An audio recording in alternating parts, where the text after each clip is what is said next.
Every time you see yourself in a photo, you know it's you.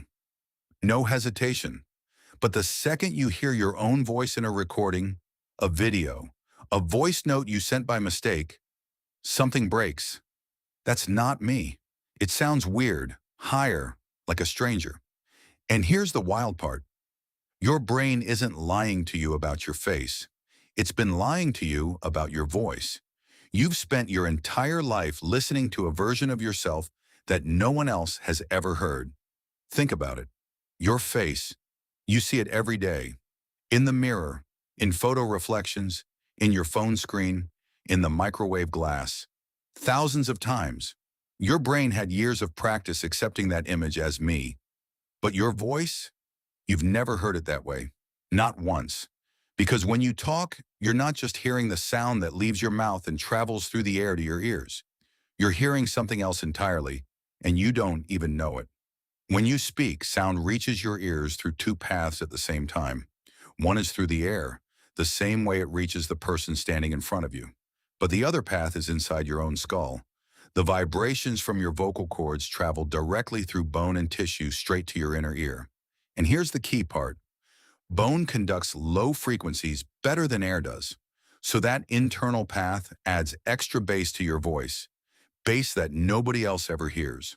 When you talk, your brain blends both signals, the air one and the bone one, and the result is a voice that sounds deeper, richer than what's actually coming out toward the world. When you listen to a recording, you only get the air signal. No bone boost. That's why it sounds thinner, higher, weaker. But that only explains why it sounds different. It doesn't explain why we hate it.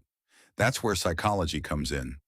Researchers have studied this since the 1960s, and the phenomenon even has a name, voice confrontation. And it's not just about sound, it's about identity. Your brain builds an image of who you are based on years of consistent feedback. How you look, how you move, how you feel you sound from the inside. When a recording hands you back something that doesn't match that internal image, you're not just noticing an acoustic difference. You're feeling a small crack between who you believe you are and who you actually are to everyone else. And your brain really doesn't like that. It creates a real, measurable discomfort, one that some studies link to more self-criticism than almost any other stimulus involving ourselves. Something similar happens with your face, but much milder, because the mirror, even though it also shows a flipped version of you, is something you see every single day. You got used to that lie so long ago, you don't even notice it anymore. With your voice, you never got that chance. And here's something even more interesting. When you record yourself and listen back over and over, that feeling of rejection actually fades. Singers, broadcasters, actors, people who hear themselves recorded constantly for work, eventually stop hating their own voice. It's not that their voice changes, it's that their brain slowly updates that internal image of who I am to finally include the real sound coming out of their mouth. So that cringe you feel when you hear yourself isn't permanent. It's just a lack of practice. So next time you hear yourself in a recording and want to disappear from embarrassment, remember this. That weird voice you're hearing isn't a glitch, and it's not a worse version of you. It is literally the only version of your voice that has ever existed for everyone else.